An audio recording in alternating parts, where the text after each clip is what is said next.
नमस्कार विद्यार्थी मित्रांनो, मी विपुल वाघमोडे तुमच्या सगळ्यांचं स्वागत करतोय स्पॉटलाइट अकॅडमीच्या आपल्या यूट्यूब प्लॅटफॉर्मवर.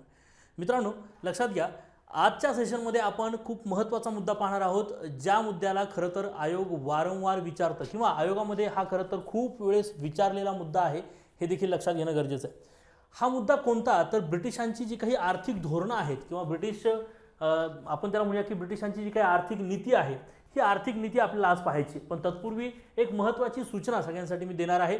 लक्षात घ्या मित्रांनो, आधुनिक भारताचा इतिहास महाराष्ट्राच्या विशेष संदर्भासह अशी एक बॅच आपण या ठिकाणी 20 नोव्हेंबरला ही बॅच मित्रांनो आपण सुरू करत आहोत, हे लक्षात घ्या.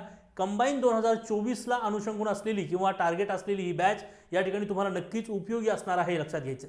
या बॅचसाठी तुम्ही डिस्क्रिप्शन बॉक्समध्ये दिलेल्या ॲपच्या लिंकवर जायचं आहे आणि त्या ठिकाणी तुम्ही ह्या बॅचला ज्यावेळेस क्लिक कराल त्यावेळेस तुम्हाला हिस्ट्री ओनली नावाचा कोड जो आहे, रेफरल कोड जो आहे, तो या ठिकाणी यूज करायचा आहे. या ठिकाणी तुम्हाला या कोडमुळे 50% ऑफ मिळणार आहे, हे देखील लक्षात घ्या. ही जी ऑफर आहे ती लिमिटेड वेळेसाठीच आहे किंवा लिमिटेड कालावधीसाठी आहे, त्यामुळे लवकरच तुमचं रजिस्ट्रेशन जे आहे ते या ठिकाणी तुम्ही नक्की करून घेणं गरजेचं आहे. चला मग आज आपल्या मुद्द्याला आपण सुरू करत आहोत. लक्षात घ्या, ब्रिटिश ईस्ट इंडिया कंपनीचा भारतावरचा आर्थिक प्रभाव आजच्या सेशनमध्ये आपण पाहणार आहोत. हे खूप महत्त्वाचं सेशन आहे, लक्षात घ्या. त्याच्यामुळे हे सेशन शेवटपर्यंत सगळ्यांनी अटेंड करायचं आहे. आणि सगळ्यात महत्त्वाची गोष्ट, सगळ्यात पहिलं काम तुमचं, सेशनला नवीन असाल तर चॅनलला नक्की सबस्क्राईब करायचं आहे. आवडत असेल तर नक्की सेशन लाईक करायचं आहे आणि जास्तीत जास्त विद्यार्थ्यांपर्यंत हे सेशन जे आहे ते शेअर तुम्ही नक्की करायचं आहे, हे देखील लक्षात घेणं गरजेचं आहे. आता लक्षात घ्या मित्रांनो, यामध्ये ब्रिटिश सत्तेचा भारतावरील जो आर्थिक प्रभाव आहे, ओके, येस, ब्रिटिश सत्तेचा भारतावरील जो आर्थिक प्रभाव आहे, या आर्थिक प्रभावासंदर्भात आपण बोलूया. लक्षात घ्या मित्रांनो, ब्रिटिशांची भारतातील ध्येय धोरणं ही फक्त आणि फक्त आर्थिक स्वरूपाची होती, हे तुम्ही हमखास लक्षात घेणं गरजेचं आहे. आता दुसरा महत्त्वाचा मुद्दा या ठिकाणी लक्षात घ्या, ब्रिटिशांची ध्येय धोरणं आर्थिक स्वरूपाची होती, याचा अर्थ काय? तर ब्रिटिशांना भारतातून फक्त आणि फक्त पैसा कमवायचा होता, आर्थिक नफा कमवायचा होता, बाकी दुसरा काहीही उद्देश त्यांचा नव्हता. कसल्याही प्रकारचा विकास ब्रिटिशांना या ठिकाणी करायचा नव्हता, ना तो आर्थिक विकास, ना राजकीय विकास, ना सामाजिक विकास. ब्रिटिशांना फक्त आणि फक्त कंपनीला काय पाहिजे होतं? पैसा पाहिजे होता, हे लक्षात घ्या. नफ्यासाठी काम करणारी ही कंपनी होती, हे तुम्ही लक्षात घेणं गरजेचं आहे. यामुळे येणं प्रकारे भारतातून कशा प्रकारे पैसा काढला जाईल हे मात्र कंपनीने पाहिलं. आणि सगळ्यात महत्त्वाचा मुद्दा लक्षात घ्यायचा आहे, तो म्हणजे काय? तर कंपनीला स्वप्नातही असं वाटलं नव्हतं की त्यांनी कुठे ना कुठेतरी ते असं काहीतरी करतील की भारतामध्ये येतील, उत्खनन करतील किंवा खोदकाम करतील आणि खाणी वगैरे सापडतील आणि तिथून सोनं निघेल वगैरे, असलं काही स्वप्न बघितलं नव्हते. त्यांना एक माहिती होतं की भारतामध्ये ॲग्रिकल्चर किंवा आपण त्याला म्हणूया की शेतीप्रधान असलेला देश, आणि या ठिकाणाहून आपल्याला सगळ्यात जास्त मिळेल कच्चा माल. म्हणजे ब्रिटिश या काळामध्ये कपड्याचा व्यापार जास्तीत जास्त करत असायचं. तर या अनुषंगानं किंवा जो काही व्यापार या ठिकाणी ब्रिटिश ईस्ट इंडिया कंपनी करत असायची, त्या व्यापाराच्या अनुषंगानं नेमक्या कोणकोणत्या गोष्टी गरजेच्या आहेत किंवा कच्चा माल गरजेचा आहे, त्याच गोष्टी या ठिकाणी ते उत्पादित करत होते. आणि त्या उत्पादन करून घेऊन तो माल जो आहे तो इंग्लंडला घेऊन जायचा. म्हणजे लक्षात घ्यायचं की भारतातून कच्चा माल जो आहे, भारतातून काय करायचा? कच्चा माल काय करायचा? घ्यायचा, ओके. तो या ठिकाणी काय करायचा? इंग्लंडला घेऊन जायचा. बघा, इंग्लंडला गेल्याच्या नंतर त्याचा पक्का माल बनवायचा आणि जगभरामध्ये व्यापार करत तो माल जो आहे तो विकायचा. अशा प्रकारचं यांचं ट्रेड बिझनेस किंवा यांची ट्रेडिंगची जी पद्धत होती ती अशा प्रकारची होती. आता हे सगळं करण्यासाठी भारतामध्ये त्यांना शेतीवर जास्तीत जास्त फोकस करावा लागेल. आणि म्हणून लक्षात घ्यायचं, भारतातून त्यांनी 3 मार्गाने पैसा काढला. एक म्हणजे शेतसारा, दुसरा म्हणजे भारतीय उद्योगांचा ऱ्हास करणे, आणि तिसरं म्हणजे ब्रिटिशांची नवीन जकात धोरणं किंवा त्यांची नवीन आपण त्याला म्हणूया की जो काही ट्रॅव्हलिंग टॅक्स आपण त्याला म्हणूया, या अनुषंगाने त्यांनी खूप सारा पैसा जो आहे तो बाहेर काढला. आता एक लक्षात घ्या, साधारण गोष्ट तुम्हाला सांगतो आणि मग तुमच्या लक्षात येऊन जाईल मित्रांनो. बघा, या ठिकाणी ब्रिटिशांनी काय धोरण राबवलं? ब्रिटिशांनी या ठिकाणी 2 नियम बनवले. एक म्हणजे काय? तर शेतसारा जो आहे, बघा, शेतसारा म्हणजे काय? तर जमिनीवरचा जो टॅक्स आहे, हा टॅक्स त्यांनी कॅश स्वरूपात या ठिकाणी मागितला. काय मागितला? कॅश, की तुम्ही आम्हाला काय करा? नगद द्या आम्हाला. म्हणजे पूर्वी पण आपला शेतकरी जो आहे तो टॅक्स भरत होता, पण सपोज 20 पोते धान्य निघलं तर 5 पोते राजाला देणं, हा त्याचा टॅक्सचा स्वरूप असायचा. म्हणजे उत्पादनामध्ये हिस्सा असायचा. या ठिकाणी त्यांनी ब्रिटिशांनी म्हटले की या ठिकाणी तुम्ही आम्हाला उत्पादन न देता तुम्ही एकच काम करायचं, काय? तुम्ही आम्हाला कॅश द्यायची. ज्या ज्या प्रदेशांवर एकाधिकारशाही ब्रिटिश ईस्ट इंडिया कंपनीनं स्थापन केली, त्या प्रत्येक प्रदेशावर या ठिकाणी काय झालेलं आहे? तर ब्रिटिश ईस्ट इंडिया कंपनीनं टॅक्स धोरण लावले आणि शेतीवर टॅक्स लावायला सुरुवात केली. पहिली गोष्ट, शेतीवरचा टॅक्स कॅश स्वरूपात द्या. दुसरी महत्त्वाची गोष्ट, जर तुम्हाला टॅक्स देता आला नाही तर तुमची जमीन जी आहे ती आता हस्तांतरणीय वस्तू किंवा तुमची जमीन आता दुसऱ्या मालकीची होऊ शकते. म्हणजे जमीन जी आहे ही जमीन हस्तांतरणीय वस्तू बनवली. ओके, आता म्हणजे काय तर लक्षात घ्यायचं, जमीन हस्तांतरणीय म्हणजे दुसरं तिसरं काही नाही आहे. जमीन एका मालकीवरून दुसऱ्या मालकीची होऊ शकते. म्हणजे शेतकऱ्याची जमीन कदाचित सावकाराच्या घशात जाऊ शकते किंवा सावकाराच्या मालकीची होऊ शकते. शेती गहाण ठेवून कर्ज उचललं जाऊ शकतं, हे सुद्धा लक्षात ठेवणं गरजेचं आहे. असे नियम बनवल्यामुळे आपोआपच ब्रिटिशांच्या ह्या नियमामुळे भारतीय समाजावर परिणाम झाला आणि भारतीय शेतीवर सुद्धा मोठा परिणाम पाहायला मिळतोय. आणि ह्याच्यावर आयोग आपल्याला हमखास क्वेश्चन करतं, दरवर्षी क्वेश्चन येतो याच्यावर.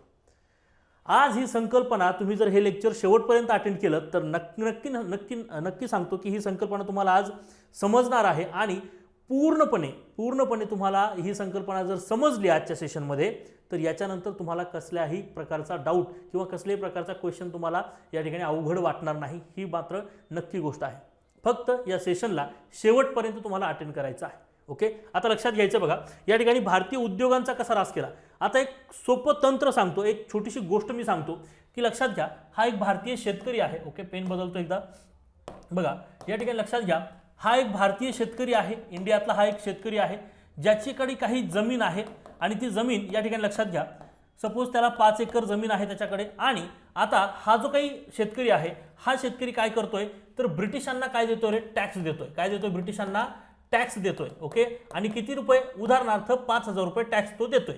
ओके, येते लक्षात ना, किती रुपये टॅक्स देतोय तर 5,000 रुपये टॅक्स तो आहे, तो ब्रिटिशांना देत आहे. ब्रिटिशांनी सांगितलंय की तुझी 5 एकर जमीन आहे त्याच्यावर तुला 5,000 रुपये टॅक्स द्यावा लागेल आणि त्याला द्यायचा आहे तो. आतापर्यंत हा शेतकरी स्वतःच्या राजाला शेतामध्ये जे काही अन्नधान्य उत्पादन निघलं त्या अन्नधान्यातून काही उत्पादन जे आहे ते राजाकडे देत असायचा. आता मात्र तुम्ही काय उत्पादन घेताय यापेक्षा तुम्ही किती रुपये देताय हे महत्त्वाचं ठरलं ब्रिटिशांसाठी. आता मात्र शेतकरी टेन्शनमध्ये आला आणि मग शेतकऱ्यांनी याच्यातून मार्ग शोधायला सुरुवात केली. आणि सगळ्यात महत्त्वाची गोष्ट लक्षात आली की जे मार्केट होतं, खरं तर यावेळेस मार्केटसुद्धा ब्रिटिश कंपनीनं हायजॅक केले होते असं म्हटलं तरी चालेल. या मार्केटमध्ये ब्रिटिशांनी कापूस, ताग, नीळ, चहा अशा काही निवडक प्रोडक्टला चांगली व्हॅल्यू दिली होती आणि चांगला पैसा या ठिकाणी ते देत होते, हे लक्षात घेणं गरजेचं आहे. आपोआपच आपला शेतकरी त्याच्या जमिनीमध्ये हे नगदी पिकं जी आहेत ते उत्पादित करू लागला. काय करू लागला, नगदी पिकं उत्पादित करू लागला. बरोबर, नगदी पिकांत उदाहरणार्थ कापूस त्यानं उत्पादित केला. आता इथं त्याने 5 एकरापैकी 4 एकरामध्ये कापूस लावला. आता कापूस लावल्याच्या नंतर हा भाऊ कापूस घेऊन कुठे गेला, मार्केटला गेला. याच्यातून त्याला सपोज काय मिळाले असतील, 5-6 हजार रुपये त्याला मिळाले. 6,000चा त्याने 5,000 रुपये टॅक्स भरला, 1,000 रुपये खिशात टाकले, त्याच्यातून पण गोडधोड वगैरे घरी जेवायला घेऊन आला आणि हातामध्ये टॅक्स भरलेली पावती घेऊन आला. बस 4 एकरामध्ये केलेलं उत्पादन कापसाचं ते विकलं, त्यातून भरला टॅक्स. बरोबर, दुसरी महत्त्वाची गोष्ट, आता शेतकऱ्याच्या खिशात एकही पैसा उरलेला नाही आहे आणि शेतकऱ्याकडे जे अन्नधान्य त्याला लागणार आहे, कारण त्यावेळेस एकत्र कुटुंब पद्धती आहे आणि खूप आपण त्याला म्हणूया की अख्ख्या कुटुंबाला जगण्यासाठीचं जे अन्नधान्य लागणार आहे ते सुद्धा आता त्याच्याकडं मोजकंच आहे. आता मोजक्या अन्नधान्यावर त्याला अख्खं कुटुंब वर्षभर जगवायचं आहे. वेळ प्रसंगी त्याच्या कुटुंबाला अर्धपोटीसुद्धा जगावं लागू शकतं, हे लक्षात घेणं गरजेचं आहे. म्हणजेच काय तर शेतीमध्ये नगदी पिकांचं उत्पादन केल्यामुळे अन्नधान्यांचा तुटवडा निर्माण झाला आणि याच्यामुळे लोक अर्धपोटी जगायला लागले. खऱ्या अर्थानं जरी सुकाळ पडला असला तरी सुद्धा हा मानवनिर्मित तयार झालेला दुष्काळच आहे, बाकी दुसरं काय आहे. येतं लक्षात ना. या अनुषंगानं तुम्ही या मुद्द्याकडे पाहणं गरजेचं आहे. एकदा जर तुम्हाला हा मुद्दा कळाला असेल तर लक्षात येईल की कशा प्रकारे ब्रिटिशांनी सिस्टीम रचली होती. हा होता नियम नंबर 1. ब्रिटिशांनी 2 नंबरचा नियम केला. नियम नंबर 2 हा होता की जर तुम्ही टॅक्स नाही भरू शकलात तर तुमची जमीन काय केली जाईल, हस्तांतरणीय वस्तू बनवली जाईल किंवा तुमची जमीन आता तुमच्या मालकीची राहणार नाही. आता स्वतःची जमीन वाचावी, स्वतःची जमीन टिकावी, ती जमीन सावकाराच्या आपण त्याला म्हणूया जमीनदाराच्या घशात जाऊ नये, यासाठी शेतकरी आटापिटा करायला लागला. ज्यावेळेस सुकाळ होता त्यावेळेस उत्पादन निघत होतं आणि त्यावेळेस सगळ्या गोष्टी ठीकठाक होत्या. पण ज्या वेळेस दुष्काळ आला तशा वेळेस मात्र काय करायचं. दुष्काळाच्या काळामध्ये अन्नधान्याचं उत्पादन निघलंच नाहीये, तिथं नगदी पिकांचं काय उत्पादन निघणार आहे. अशा अवस्थेमध्ये स्वतः, आणि ब्रिटिश मात्र काय म्हणतोय, जरी दुष्काळ आला तरी टॅक्स भरा. अशा अवस्थेमध्ये टॅक्स भरण्यासाठी शेतीला गहाण ठेवून शेतकरी जो आहे तो शेतीवर कर्ज उचलायला सुरुवात करायला लागला. आणि हा कर्ज देणारा वर्ग सावकार वर्ग होता. नक्कीच ह्या सावकारांनी जमीन देत असताना जमिनी गहाण खत लिहून घेतले आणि किंबहुना कालांतरानंतर हाच आपला जमिनीचा मालक असलेला शेतकरी स्वतःच्या जमिनीमध्ये शेतमजुरासारखा राबायला लागला. त्याच्या मालकीची जमीन राहिलीच नाही, ती जमीन गेली सावकाराच्या आणि त्या जमीनदाराच्या घशात. अशा प्रकारची अवस्था निर्माण झाली होती. ब्रिटिशांनी फक्त नियम केले, पण त्याचा समाजावर आणि शेतीवर भयानक परिणाम पडलेला आहे. हा परिणाम आपल्याला आयोग विचारत असतो, हे लक्षात घ्या. ओके, आय होप की तुम्हाला ही कन्सेप्ट चांगल्या पद्धतीने समजली असेल. ओके, आता या ठिकाणी मी एक डायग्राम तुम्हाला दाखवतो आणि ही डायग्राम आहे भारतीय शेती क्षेत्राशी निगडीत. त्यावेळेस ब्रिटिश ईस्ट इंडिया कंपनीनं जी अवस्था केली होती, ही अवस्था अशा प्रकारामध्ये तुम्हाला पाहता येऊ शकतं. या ठिकाणी सांगितलंय बघा, ब्रिटिशांनी भारतीय अर्थव्यवस्थेमध्ये केलेले बदल. त्याच्यामध्ये बदल नंबर 1 हा आहे आणि बदल नंबर 2 जो आहे तो या ठिकाणी तुम्हाला पाहायला मिळतो. सॉरी, या ठिकाणी हा या ठिकाणी लक्षात घ्यायचं, जे बदल केलेत, माफ करा, हे आहेत बदल नंबर 1 आणि हा आहे बदल नंबर 2. या बदलाचे शेतीवरचे परिणाम या ठिकाणी आहे बघा, शेतीवर पडलेला परिणाम आहे आणि या ठिकाणी समाज जीवनावर पडलेला परिणाम आहे. म्हणजे पहिल्या बदलामुळे शेतीवर जो परिणाम पडतोय तो हाच आहे, हा नाही आहे किंवा हा नाही आहे. आता समजून घ्या, लक्षात घ्या. हे चार्ट ज्याला समजला, तुम्हाला असं वाटू शकतं की ही कन्सेप्ट किती सोपी आहे सर. हो, नक्की सोपी आहे. पण ज्यावेळेस आयोग क्वेश्चन करतं त्यावेळेस 3 ते 4 फॉर्मॅटमध्ये क्वेश्चन करतं आणि मग मात्र तुम्हाला समजायला अडचण होऊ शकते. थोडक्यात समजून घ्या. बघा, ब्रिटिशांनी भारतीय अर्थव्यवस्थेमध्ये केलेले बदल, तुम्ही बदल नंबर 1 पाहिला की शेतसारा पैशाच्या स्वरूपात केला. शेतसारा पैशाच्या स्वरूपात केल्यामुळे ऑब्वियस आहे की आमच्या शेतकऱ्यांनी काय केलं, नगदी पिकांचं उत्पादन वाढवलं आणि अन्नधान्य उत्पादन काय केलं रे, कमी केलं. म्हणजेच शेतीचं व्यापारीकरण केलं, हा शब्द म्हणू शकतो. शेतीचं व्यापारीकरण व्हायला लागलं आणि ह्याचा परिणाम आपोआपच भारतीय समाज जीवनावर दिसायला लागला आणि आमची लोक अर्धपोटी जगायला लागली. अन्नधान्याचा तुटवडा निर्माण झाला आणि मानव निर्मित दुष्काळाकडे वाटचाल सुरू झाली.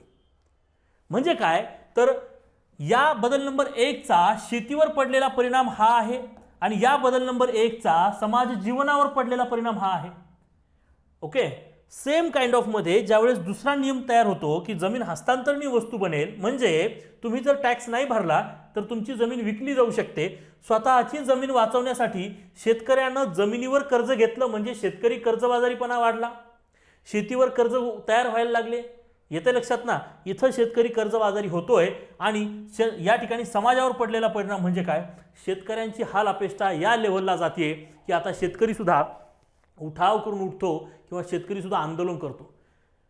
आणि याचाच परिणाम आहे की शेतकरी ज्यावेळेस उठाव झाले, म्हणजे सुप्याचे उठाव असतील, दख्खनचे दंगे असतील किंवा शेतकरी इतर आंदोलन असतील, हे सगळे आंदोलनं किंवा मॅक्सिमम आंदोलनं आणि उठाव हे सावकार आणि जमीनदाराच्या विरोधात आहेत.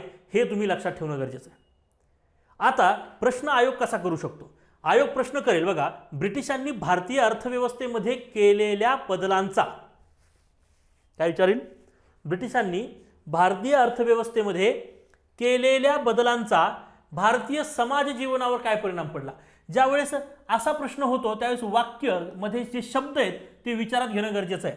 ब्रिटिशांनी भारतीय अर्थव्यवस्थेमध्ये केलेल्या बदलांचा, म्हणजे कोणताही बदल त्यांनी पर्टिक्युलर सांगितलाय का, नाही, जनरली केलेले बदल विचारलेत, त्याचा समाज जीवनावरचा परिणाम विचारलाय. मग हे आणि हेच परिणाम येणार त्याचे, लक्षात ना.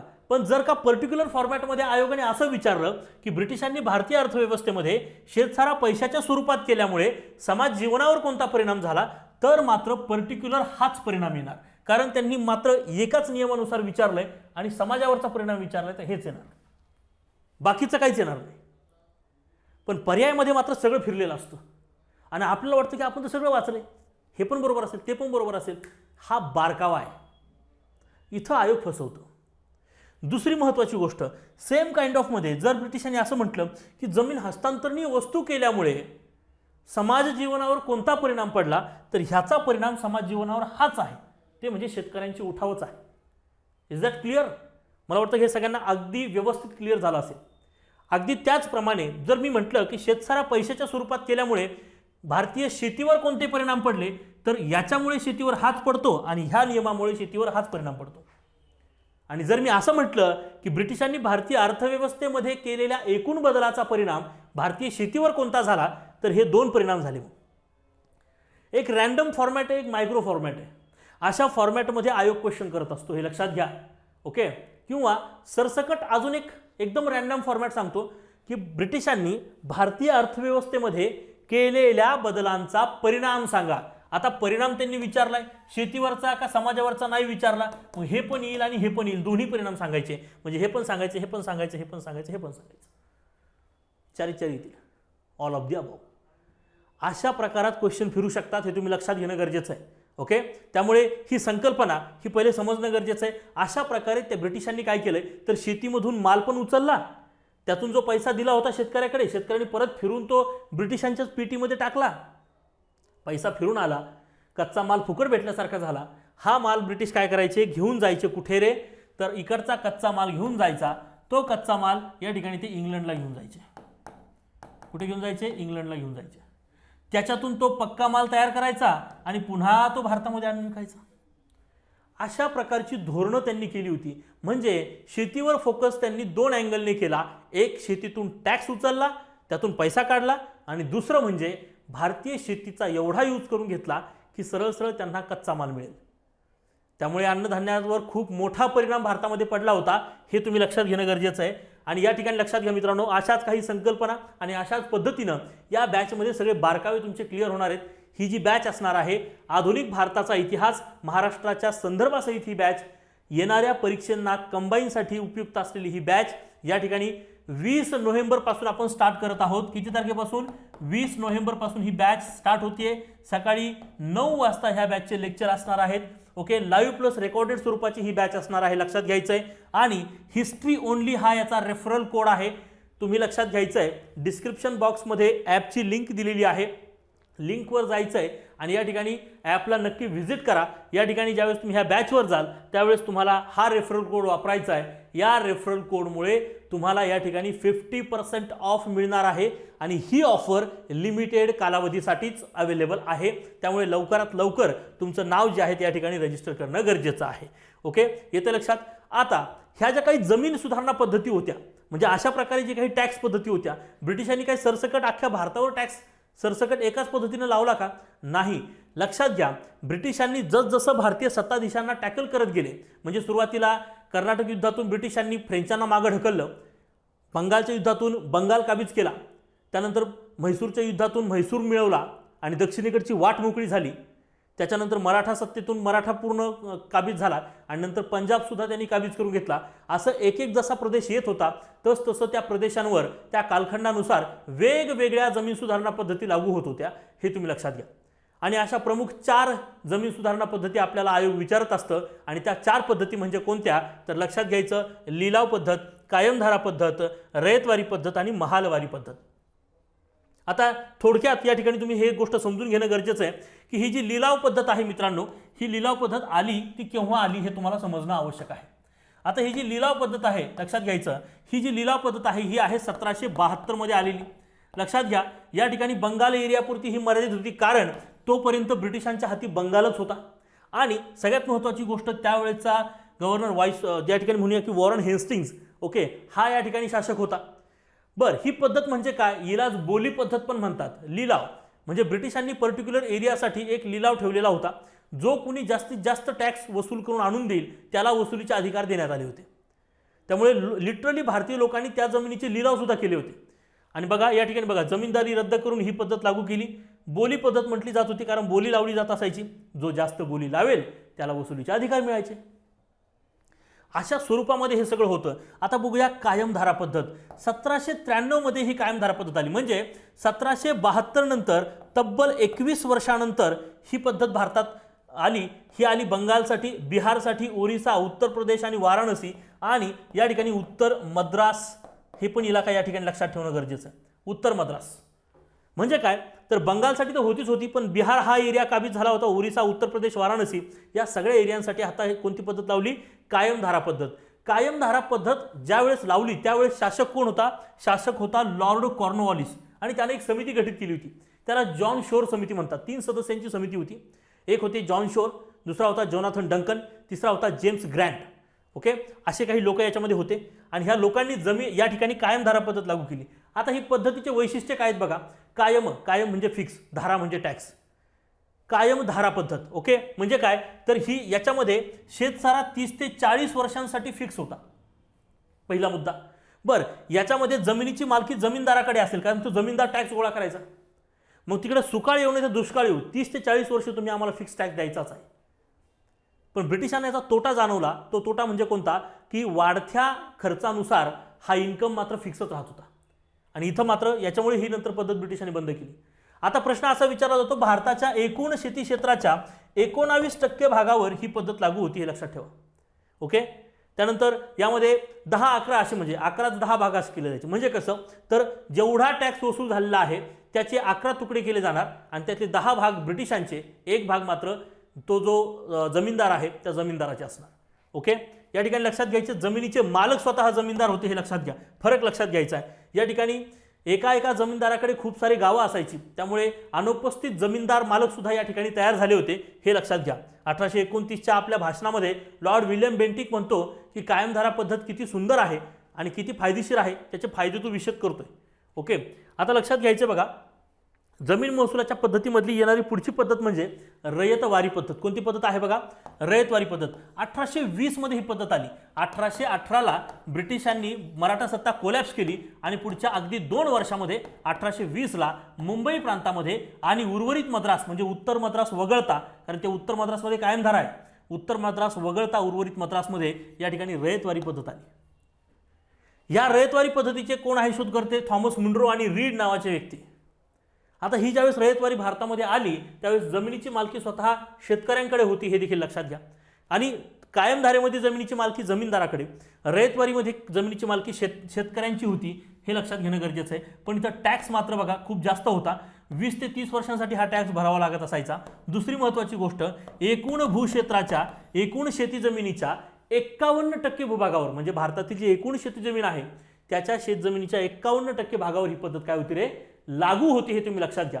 कायमधारा 19%, रयतवारी 51%. आता तशाच अनुषंगानं महालवारी पद्धत भारतात आली 1822 मध्ये.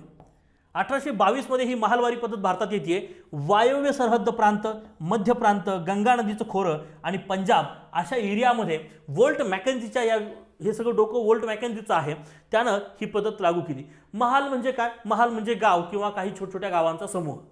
आता ह्या गावाची जबाबदारी असेल की गावाने गावाचा टॅक्स द्यावा, येतं लक्षात ना. आणि त्यासाठी प्रयत्न व्हायला लागले. तुम्ही लगान पिक्चर पाहिला असेल, लगान पिक्चरमध्ये जी पद्धत होती ती महालवारी पद्धत होती, की गावानं मिळून टॅक्स द्यायचा आणि टॅक्स देण्याची जबाबदारी त्या ठिकाणी कोणाची असेल? त्या ग्राम प्रमुखाची होती, हे लक्षात घेणं गरजेचं आहे. ओके, आता ही पद्धत जी आहे ती कुठे लागू होती बघा? वायव्य सरहद्द प्रांत आहे, मध्य प्रांत आहे, गंगा नदीचं खोरं आहे आणि पंजाब आहे. बघा, जमिनीची मालकी सामूहिकरित्या म्हणजे त्या खेड्याची असणार आहे, हे लक्षात घ्या. ही पद्धत भारताच्या एकूण शेती क्षेत्राच्या 30% भागावर लागू होती, हे देखील ह्या ठिकाणी लक्षात ठेवणं गरजेचं आहे.